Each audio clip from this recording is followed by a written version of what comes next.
High, আপনাদের lunch হলো?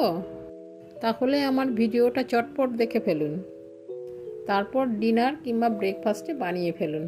গরম তেলে এলাচ, দারচিনি, শুকনো লঙ্কা আর অল্প করে সর্ষে ফোড়ন দিয়েছি। এরপর পেঁয়াজ বাটা দিয়ে একটু নেড়ে চেড়ে আদা, রসুন, লঙ্কার পেস্টটা দিয়ে দিয়েছি। এখন তেজপাতা দিয়ে টমেটো পেস্টটা দিয়ে দেব। এরপর কি করতে হবে বলুন তো?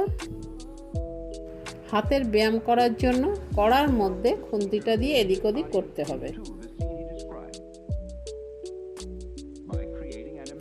ব্যায়ামটা হয়ে গেলে হলুদ গুঁড়ো আর স্বাদ মতো নুন চিনি দিয়ে দেব।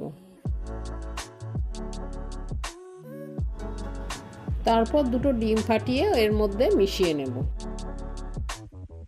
এবার ধনে আর জিরের গুঁড়োটা দিয়ে দেব।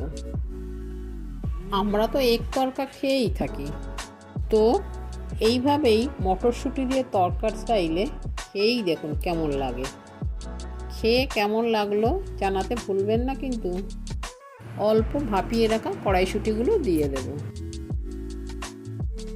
এরপর আর কি, কড়াইশুঁটিগুলো ভালো করে কষিয়ে একটু লঙ্কার গুঁড়ো দিয়ে জল ঢেলে দেব।